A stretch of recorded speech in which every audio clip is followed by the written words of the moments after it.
reality. Good morning. That was just chanting the name of the Bodhisattva of compassion and power. And some wonder if there really is such a being. But the fact is, it doesn't really matter whether there is or there isn't. Our mind creates our reality. So for the one who actually knows for a fact that it is a being, because they've had a direct experience of that being, it is a way of calling or drawing their presence so that the vibration of that mind stream can elevate our own mind stream. You know, we are with the company we keep. Yeah. But if there wasn't such a being, just imagining in my mind that there is such a being propels my own mind to that heavenly state. And that's why the Buddha talked about imbuing the mind with certain qualities. Now, he said for a fact, and some of us know for a fact, and I'm sure everybody should, even without having a direct experience, recognize that in these billions of galaxies, in what we know as a phenomenal world, we're not at the top of the pecking order, and that there has got to be somebody out there besides just us. So somebody asked me if I believe in ETs. Of course I do. Who would not? I don't want to meet any, but certainly not from other material planets. But surely we're not alone. And so on one hand, he says, if you can't find good friends to walk with, wise friends, compassionate friends, he said, then walk alone like a tusker in the woods. He said, it's better to walk alone than to walk with fools.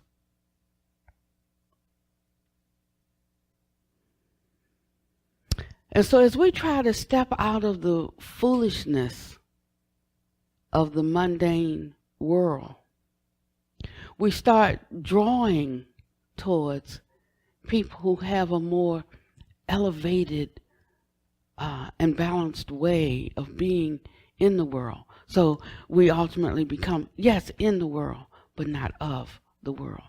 Not seeing the world, not seeing things with the ordinary, mundane understanding, but penetrating deeper into the nature of reality and recognizing that we in every moment insert something into the scheme of things that change the next moment.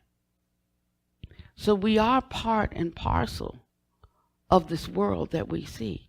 We have helped to bring it into existence. It is partly an outpicturing of our own mind and our own heart. And this is just at one level and one aspect of seeing and understanding things. There's so many different ways to see and to understand something. And according to how many people are in this room, there are at least that many ways to see and to understand something. So sometimes where we're situated, what we're looking at, or the angle from which we are seeing, may not always agree with what's being said, but we say it anyway. And maybe at another time it will. Or maybe it won't, and that's okay too. But what I wanted to talk about briefly before we go into meditation today, as this is our last day before the new year, is I want to talk about progression in our practice. This is probably going to be one of the shortest talks that I've given because it's not a whole lot to say about it. We just have to keep saying it over and over.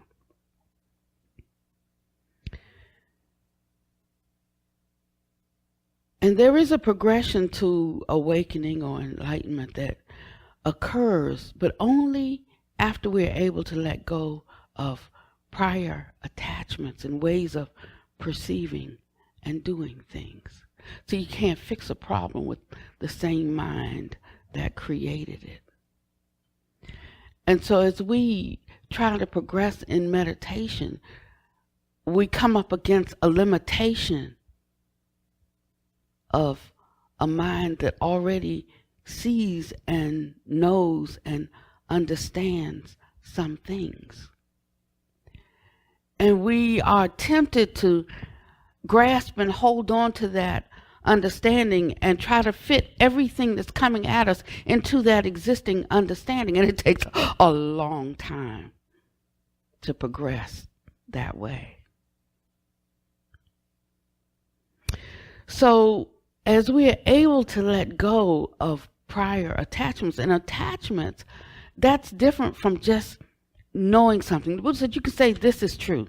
You know it directly. This is true. He said, but never say, and this only is true.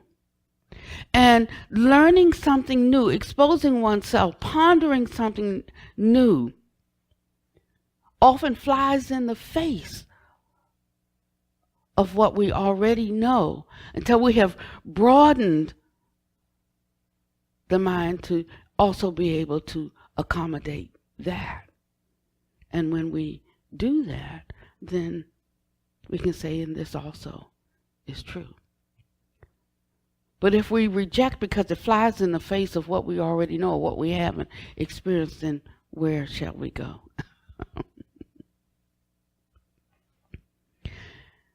And sometimes we can have a taste of something, a glimpse of something. We can stumble and fall into something. We don't even know how we got there. But yet we had that experience, and we cannot deny that it's true, but we don't know by what means this has occurred, or we don't even know what it means, or how even to use it or apply it in our life. Sometimes we have to have the experience and have to unpack it. So it's not established, this new level of perceiving or understanding something. And so we're not free to move on to the next step because it has not become established and developed. When the Buddha teaches us about the progression in meditation, we put forth a lot of efforting to attain each level, but it's not done in that way. The efforting really has to go into, once we have had a taste and experience of something, not wrapping and grasping around that, but acknowledging and knowing that we have had it, and then just letting it stand for what it was. And when we come to a place that we are firmly aware and understand that experience, and yet we're not attached to, it's not our new thing, our new way of looking at something. This is not our next schlick. Then we can progress to the next level. We're not going to be able to intellectualize our way into the next level. We only get into the next level with the abandonment of attachment to the last one. And so our efforting has to go into sitting with and fully being with whatever level we're on until we come to the end of it.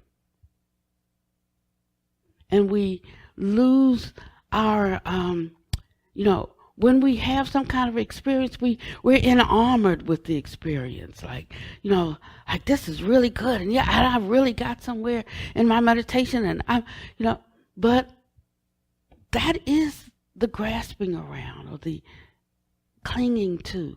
That was a past experience, an attachment to that. And until we become, when I say dispassionate sounds like such a bad word because this world is so attached to passion. So it seems like so deadening. But actually, it's not deadening. It's like coming to the fullness of something as opposed to, wanting to, becoming detached from it. It's not like becoming detached. It's like actually coming to the fullness of it. When you come to the fullness of it, nothing else to do with it. Nowhere else to go with it. It just is. It just becomes something that gets posited in our bank of experiences for whatever usefulness it serves, but there's no grasping around it and no tying and developing a me and my and mine around it. And when that happens, that is what opens the portal to the next level of accomplishment. We cannot force our way in. We can't kick in the door. We can't climb in the window. We get to the next level through dispassion for what we have already attained.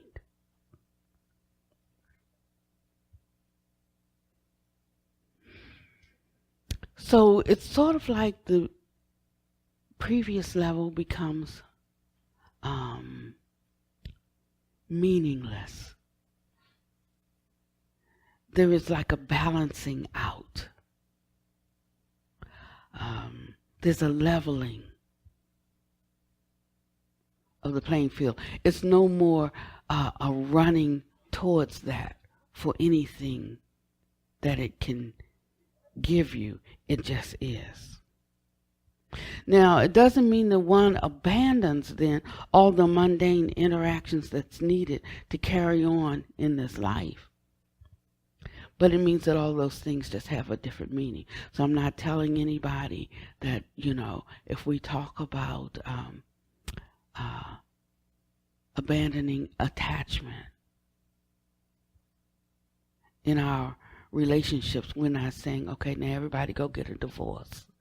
We're not saying that. We're not saying, give up your loved ones. We're not saying that. But we understand our connection to them in a different way. In a way that's not so clingy and grasping, that's not so needy. So we abandon our neediness. Most people are in a relationship out of neediness. Most can't find it difficult to be alone with themselves, even when they are alone with themselves, even when they have lived with themselves for years and years and years, and they never come to a reasonable degree of self-awareness. And so they're always in a state of discontentment because they're looking out here for someone or for something.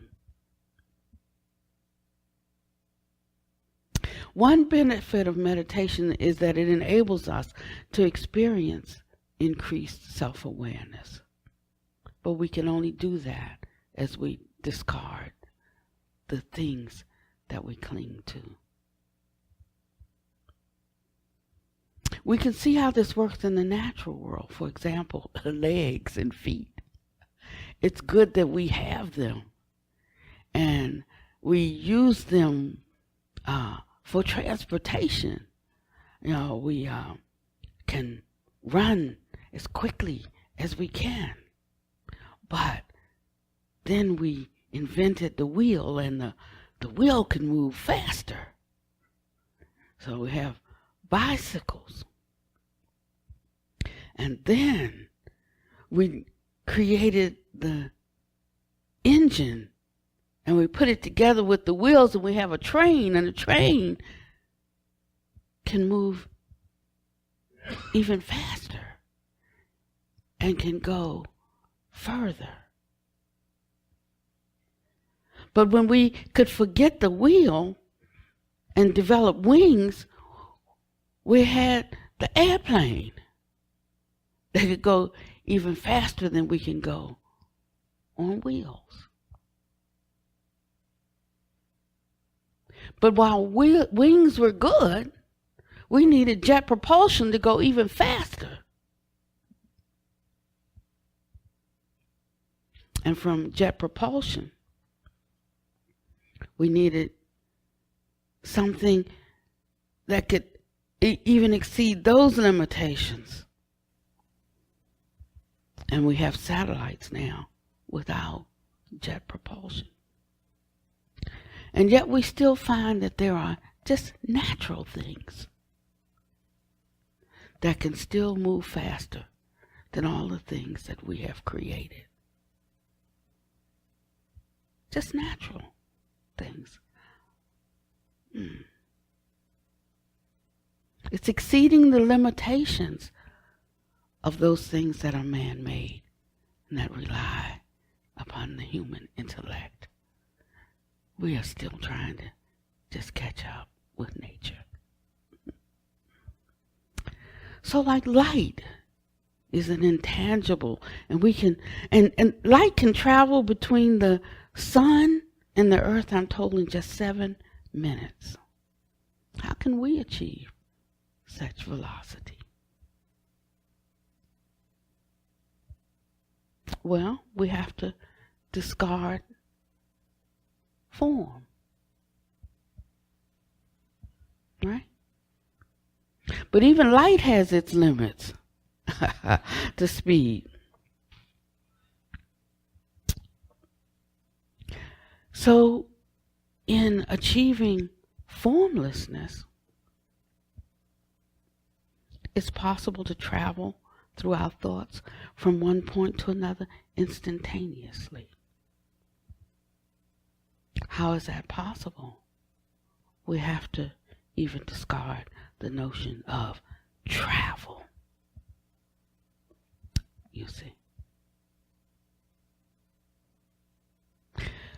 So when we try to move beyond our current limitations, we cannot always carry over our current thoughts about things, about how things work, about the nature of reality. But we have to be open to the discovery. And that's the difference in making progress on this path, or just regurgitating and trying to understand concepts that are written in words. We have to go beyond words. And we can touch a limitless aspect of not only mind, but heart. The only way that we can abandon fear is through non-fear. Hatred is through non-hatred. And if we are caught or trapped in certain unwholesome states, we can't think of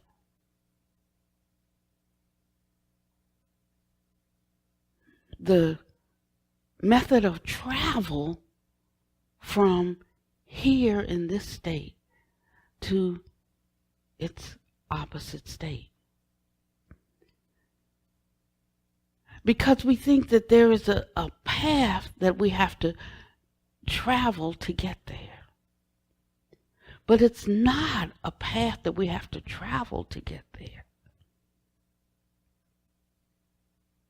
It is the dropping or the abandoning of what we cling to that holds us here. For instance, we can't, let's say that someone does something to us, and, like I want to forgive them, but, like I'm just not through being mad with them right now. But yeah, I'm trying to forgive them. But what flies in the face of that is the attachment for holding on to what you consider something egregious that they have done. And that actually holds a higher place in your awareness than the possibility that your love could be so vast and so magnanimous that it could even cover that. This is what we're called upon if we want to make progress on this path. There's many paths. We could just choose one. But if we choose this one, then we have to meet the standards of the path to make progress on it. And that usually flies in the face of everything that we're feeling right where we are. It's actually kind of one way you can know that you're on it, because you're confronted. This self-awareness. You're confronted with oneself. Uncomfortable maybe even with what one sees. And befuddled even in how to move from where we are now to what our ideal is.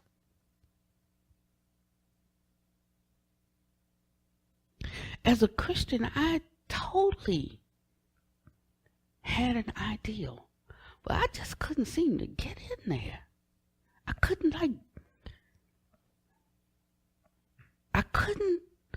was missing something in my toolkit. But I'm so happy to have discovered the Dharma, because he gives me the long version, the short version, the intermediate version. He said, whichever one you can do, just start with one. He said, you can lay an axe to the root and bam, it's done. If you can't do that, you can take a little longer, you can stretch it out, and you can take these steps. He said, and if that's still too much for you, not to worry. You have all the time in this world, this life, the next one, and the next one, and the next one. So you could take the long path if you want. But there were the choices, the how-tos laid out. And what I liked about it was just this encouragement that if I really followed the instruction, I could attain my goals in 7 years. I'd already been at something for 30. I'm like, I could easily do another 7. He said, actually, not 7 years, 7 months. I said, oh, yeah. They said, not even 7 months, 7 days. Now, obviously, I haven't given it my whole heart, because it's been a lot longer than 7 days. But what I can say is that the noose is no longer tight around my neck. That's what I know about me. That's the self-awareness that I have. Now I'm saying a me because sometimes I think we misunderstand this whole thing about no self, and that's not today's Dharma talk. But this fastening around my ideas is one of the ways that I construct or constitute upon your body, and the way I concretize and end up walking in place, because that's me. That's my person. That's the way I am. And I give myself all these reasons for staying just as I am. So I can read and I can discuss Dharma, and I can tell you your faults, and I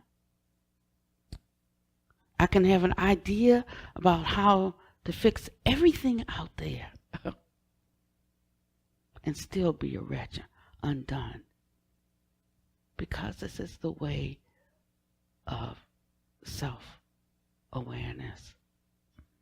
And when we cut closer and closer and closer, we have to do the same things that we're finding that we have to do in physics and whatever, all those other disciplines that have scientists.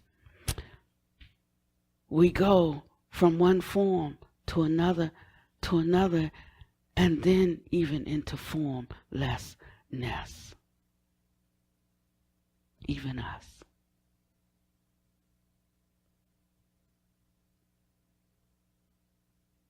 And so the other day we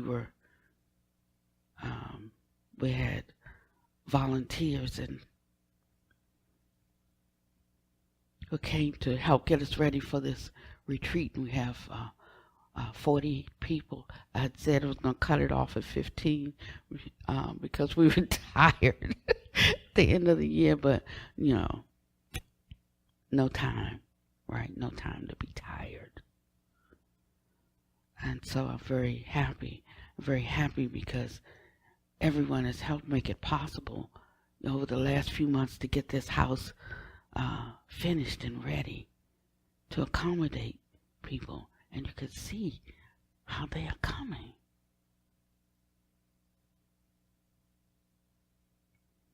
And so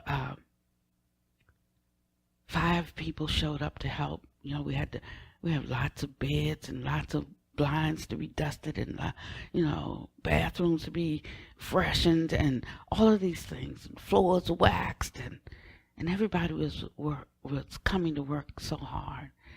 And I started doling out assignments, and so Satima came and she said, wait, stop. First, I want to thank you all so much for coming and for helping. And then I turned to them and I said, yes, but I do a different training. No. We have to train to not needing to be thanked, not needing to be appreciated, just doing what we see needs to be done without any notion of there is an I doing, because that's where the freedom is, that we do without doing, and then nothing goes undone. So it's being able to understand both sides. So we don't always have to be propped up and noticed and acknowledged. We just do. That is the way of the superior man. And there's something so liberating and freeing in that. There really is. It takes away this weightiness of the I. The one that keeps tally, keeps records, keeps score. The one that compares to what another is doing. And one of my masters helped me with that. Because she asked me to do something and I did it. And after I did it, she asked me to do it again. And it looked all right the first time. But I said, okay, and I did it again. And then she asked me to do it a third time. And something in my manner started to shift a little bit. But she was training me. She was training me not to look at what I do and ascribe that to me. And she had me do this thing so many times, you know, and I said, why don't you give me something else to do? I don't mind doing, I'd do anything she asked me to do. Just don't ask me to do that again. But she just kept on with that. And then she went to something else and she started doing the same thing again and again. And finally, I got it. But she knew instantly when I got it. Because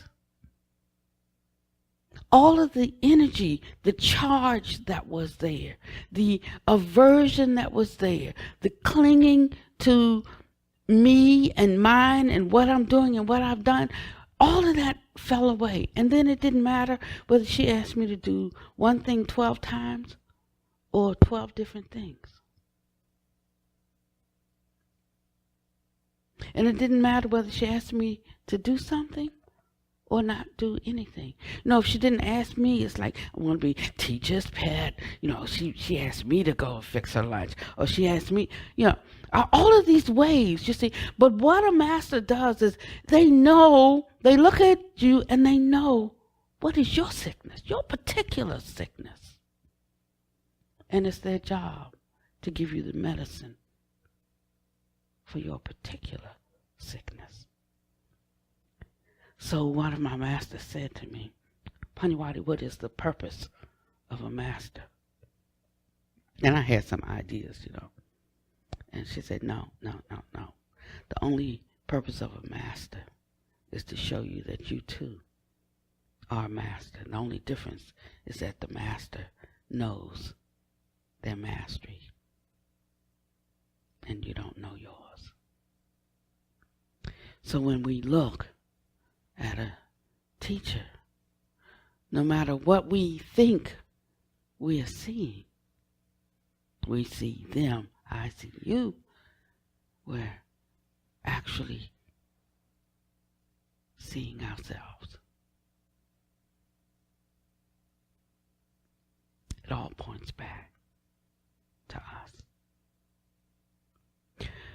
So as we go into meditation today, I want to give you a little tip about how to go further.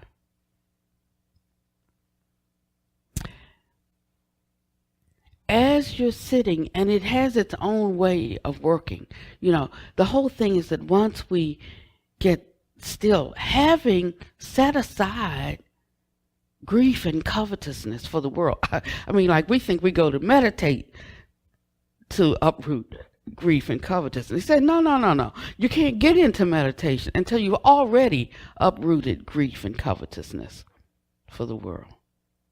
So when there's some preliminary work we need to do. And the better we do the preliminary work, then the more progress we'll make.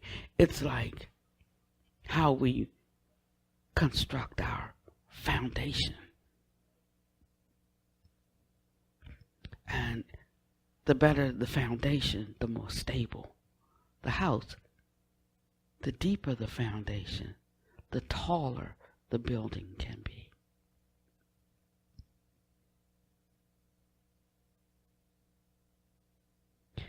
So setting aside grief and covetousness for the world requires a decision. It requires us laying aside, just for right now, just for these few minutes that we are sitting. We learn to do it for a few minutes, and then we can do it longer and longer. And one day we lay it down and we don't pick it up anymore. We decide it's too heavy. We decide it's a distraction. We decide not worth the angst that it costs us.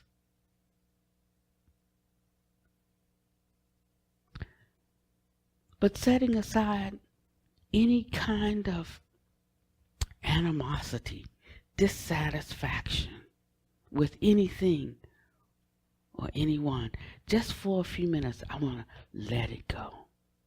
Now, I'll pick it up after our meditation session. I'll go back, finish, chewing on it, nursing it, doing whatever I need to do with it. But right now, just I can let it go for these few minutes because I know I have the option to pick it back up if I want to carry it.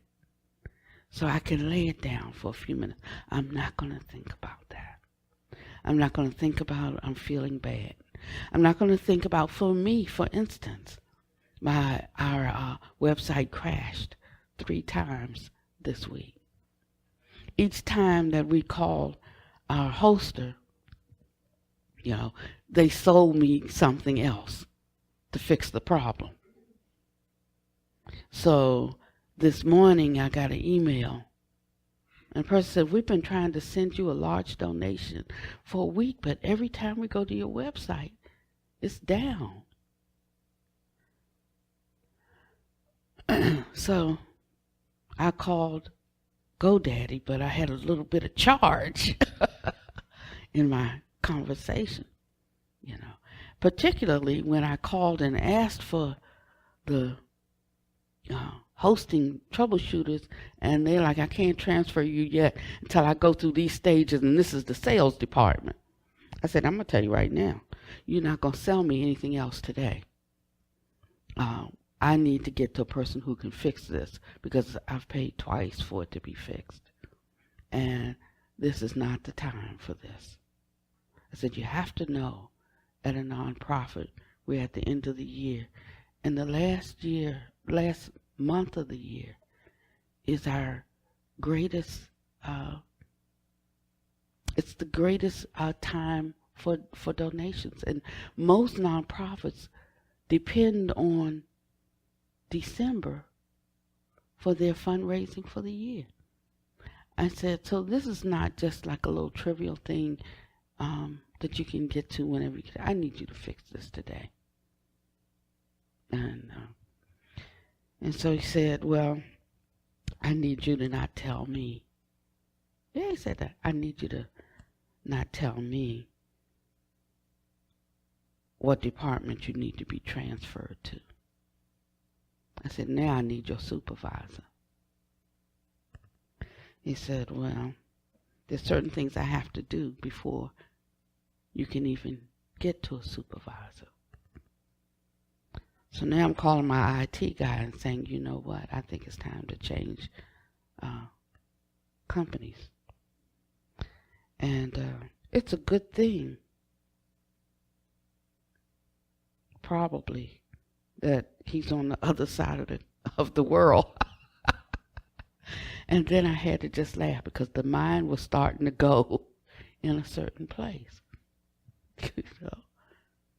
And this is the nature of the unenlightened mind. But when we are self-aware, we can catch it at whatever point, we choose. Could have caught it sooner than that. I could say, I could just be patient. But I thought it's like if you see your prize stallion running towards a precipice, you don't say, wait, come back. You say, stop. So I thought he needed one of those stops, but that didn't help. So then I said, okay, then maybe I need to stop. Somebody had to stop to go forward. So I stopped. And I learned to laugh right there in that situation, to just take the power out of it. And then that just becomes another thing that happens in the course of the day. These are the kinds of things we have to deal with. They're the vicissitudes of life, and the alternative is to die. And so we learn to take these things in stride, and we work on ourselves, because we're not going to be able to fix everything out there. We see and understand everything through our own personal limitations or through our own personal experience with things.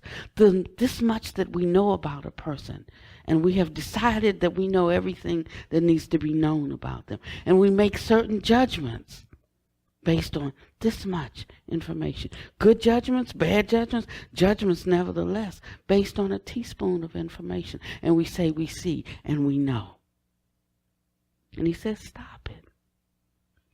Because that is the root of your anxiety, of your fear, of our anger, of our trepidation, of our sadness, of our grief, of our worry. And so we are confronted with all of these things. And the first step is to attain something else. I can't walk through the portal carrying all of that. So I agree to set it aside. Not only the grief for the world, but anything that I'm clinging to.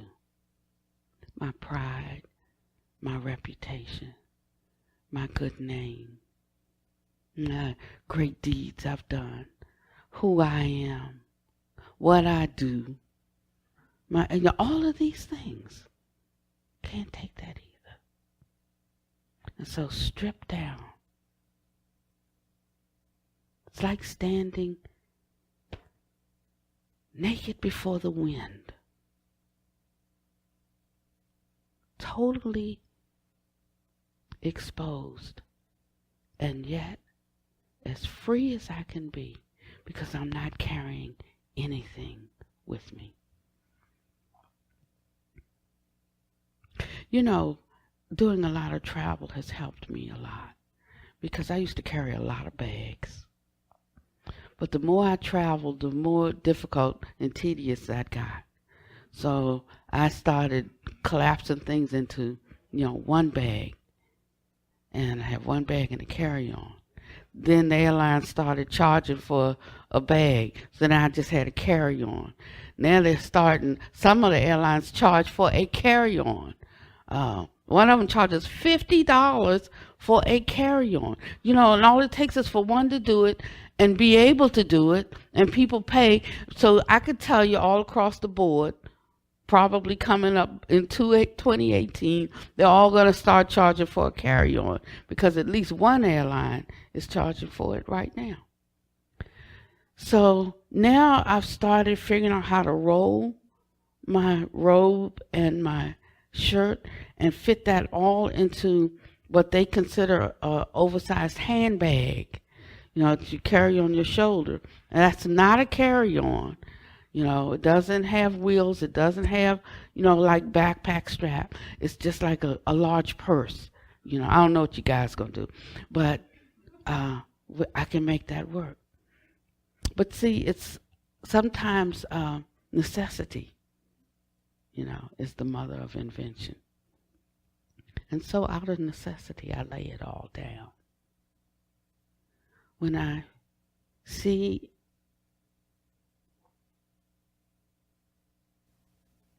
feel the arising suffering in any situation, I know then that I'm grasping and I'm clinging. So whatever it is for you right now,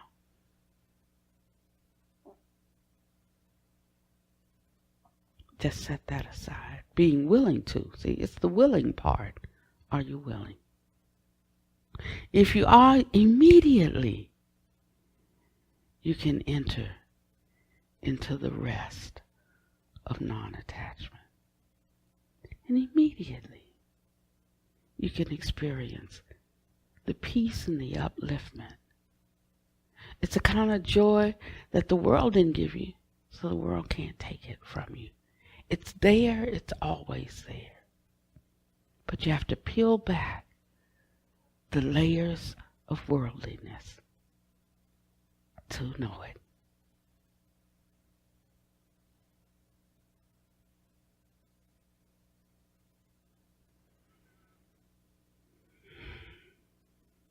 And so, that thing that had me so perturbed an hour ago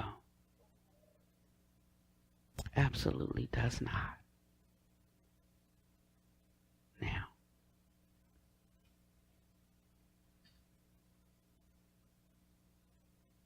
The minute you turn the mind, it's not like a literal turning where you have to cross a boundary, cross some territory, cross some ground. What I'm saying is that this is a formless thing that's instantaneous. To think in this new way is to instantly be there. That's the fast method.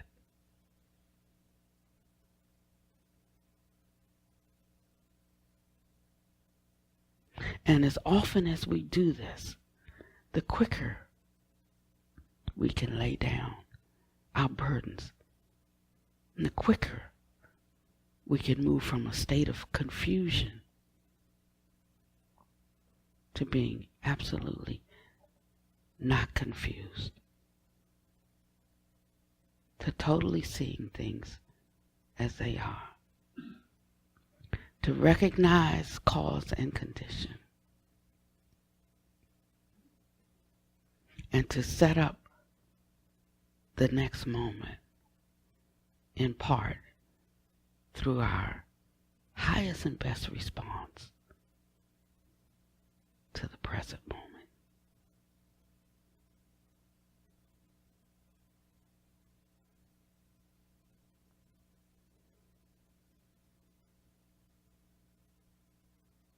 And as we just sit in this kind of way, a peacefulness begins to dawn. It's like having a get out of jail free card when you play in Monopoly.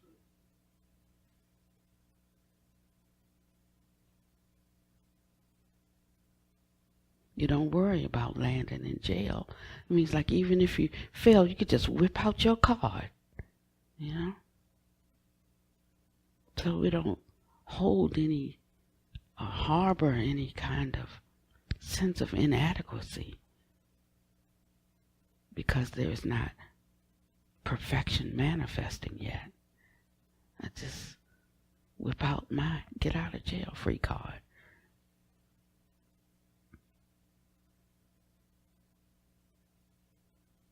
And the more we learn that we can be free just like that,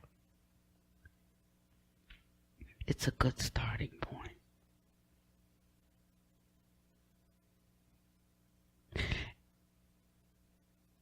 And if you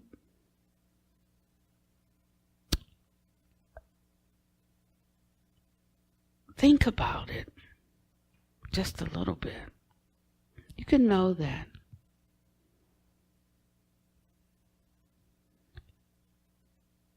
your state can be enhanced by where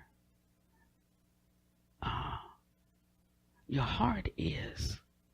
So one who has an open and loving heart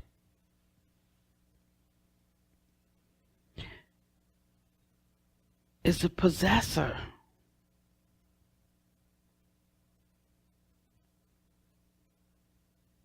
of all the beauty that the world has. It means then that we can enjoy things without them having us.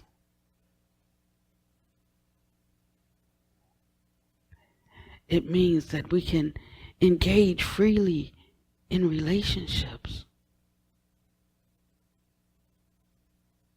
but without neediness.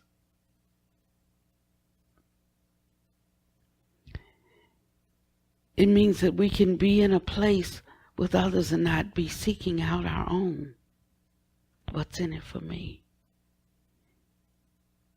It means that we can move effortlessly through the world.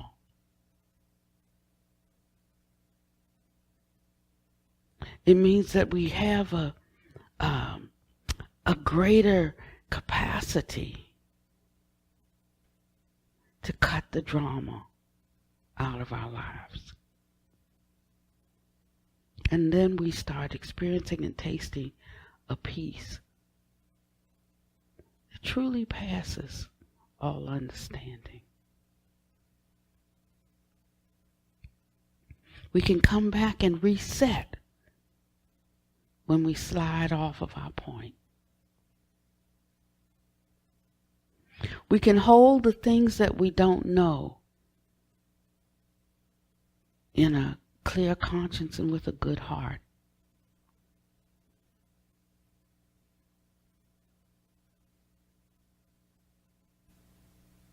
We develop the patience to wait for the conditions to be right to produce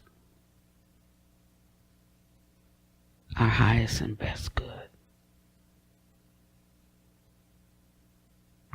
And this that we inherit for ourselves, we wish for every other being.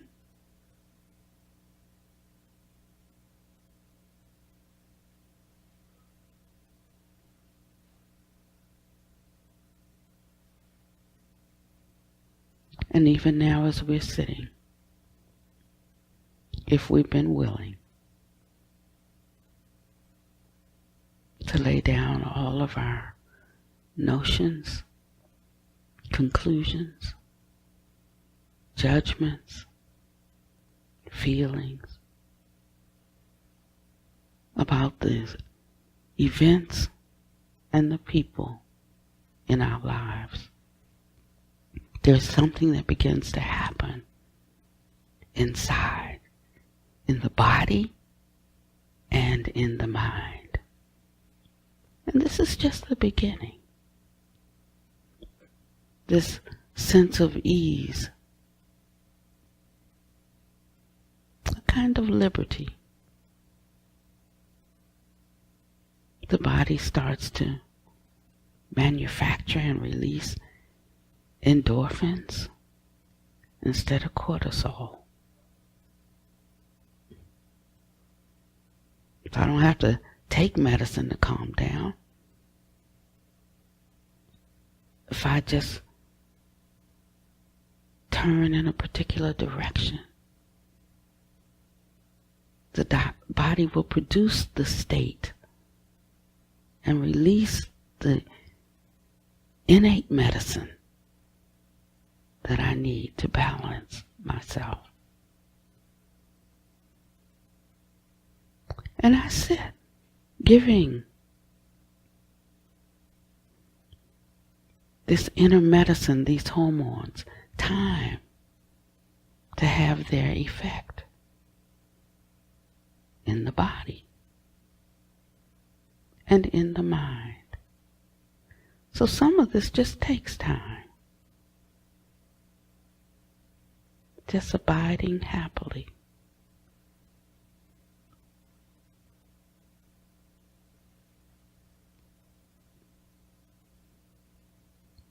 Eyes can be open. Eyes can be closed. But just not resting on anything. Not wanting to pick anything up. Tasting the freedom of non-attachment.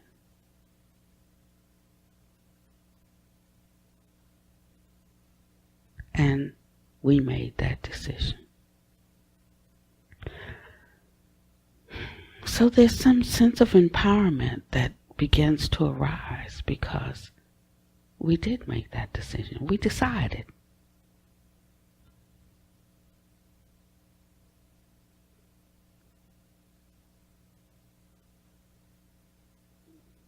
And we have tasted the benefit.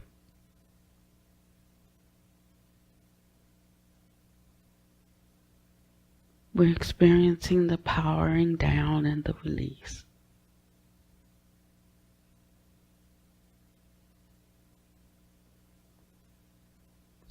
And this is before we even get started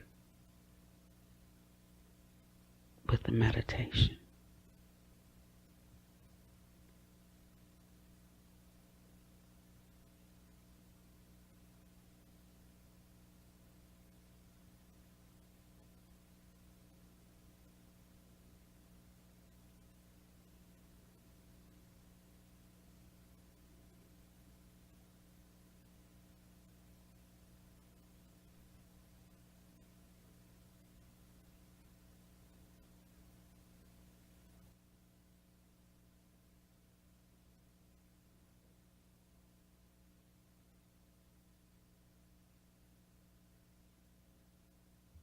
And as often as we do this, we will know our still point.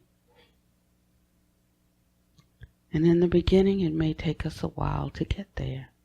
But once we know exactly where it is, to think it is to be there.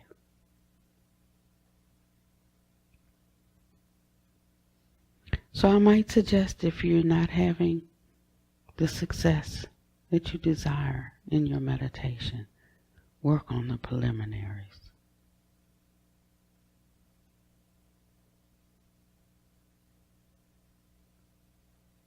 Being fully committed to holding what you already know in a good conscience, but being open and available to apprehend what you don't yet know. And this openness creates the space to actually know something directly. We can't go to the next level without mastering this one.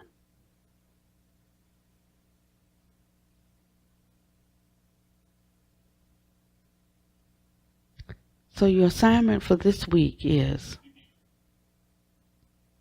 when you notice that you're becoming fixed or locked in to your view around something, it can be something that is immediately occurring.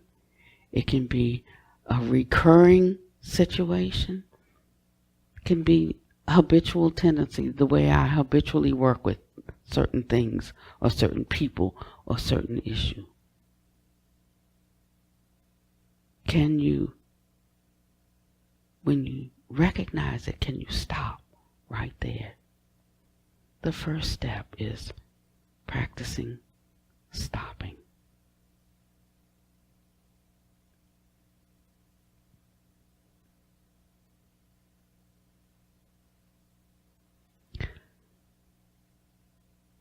The second step is to not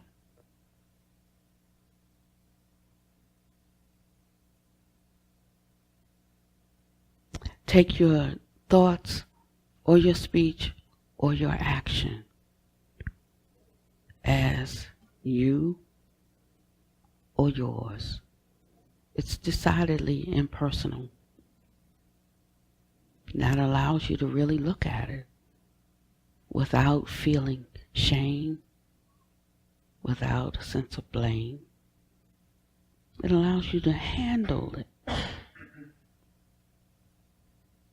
because there's no sting to it.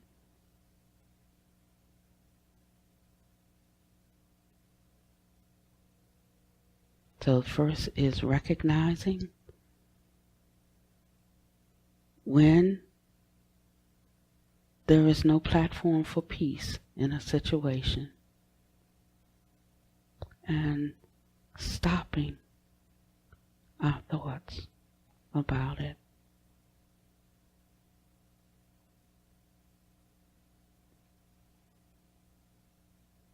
Choosing the opposite. So if somebody says, well, what's the opposite of, anger? What's the opposite of hate? What you're feeling right now? The opposite of that. And you have to figure out what that is. You have to figure out what you're feeling. You have to figure out what the opposite of that is for you. That's the work that's required. And then make the decision.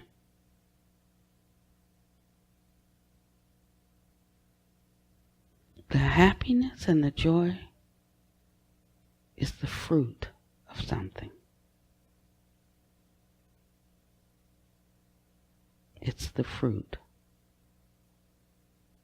You don't have to try to get happy or get joy. It is produced spontaneously from the right efforts of letting go.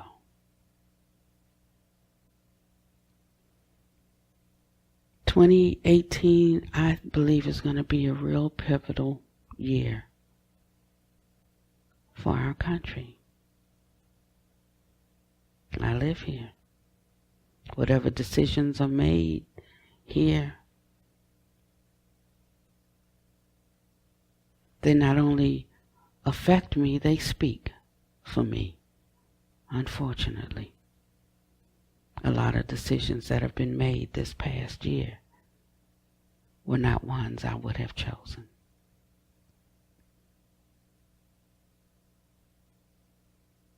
So only two things can happen, or three. It can get better, it can get worse,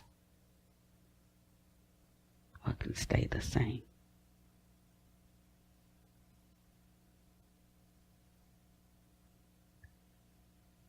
And whether it gets better or not depends on the actions of many people, including myself. The one thing I can do for sure is to take a little bit of the anger and fear and sense of hopelessness out of the world by not conjuring up any myself.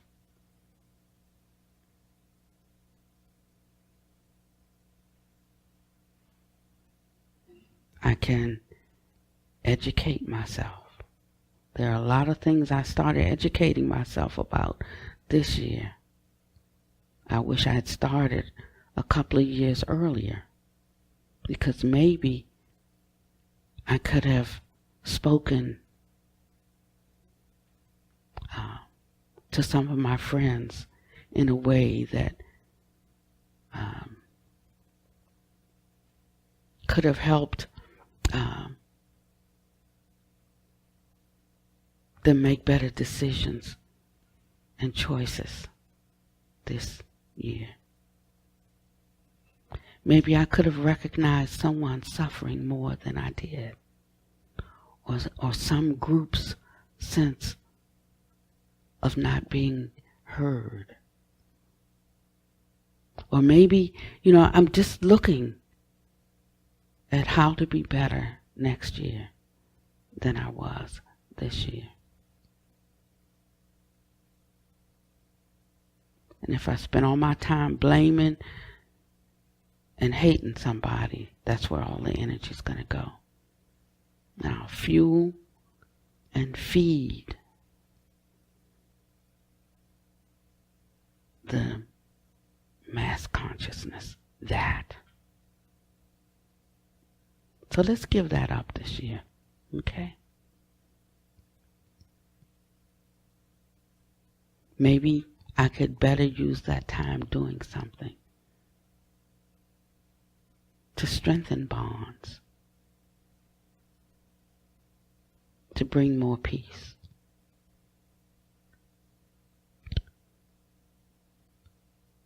to allow some things to naturally fall away.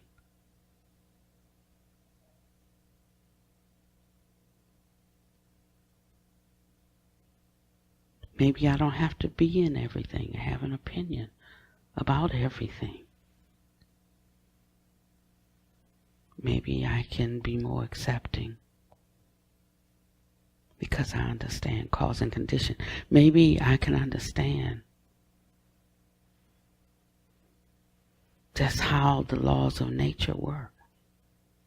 And until there's enough of an upswing, there can't be a shift in the other direction. Maybe we have to reach critical mass around some ideas. And maybe it took some of this for us to come to some definite conclusions about what things are useful and what things should be about. But it starts like this. Being totally still. I'm going to end right here, and we didn't have to sit and close our eyes and wonder what we're doing, if we're doing anything, and is this right, and is this working, anything. It's just getting acquainted with the stillness. And then we come to know it as our friend. But it takes that time of getting acquainted and deciding that we really want this. Yeah? Some of us not ready to give up our drama yet. Haven't suffered enough yet. All right, guys. I thank you so much for coming. May you be well and happy and peaceful. May no harm come to you and no danger. May you always be able to meet with the inevitable difficulties of life, right?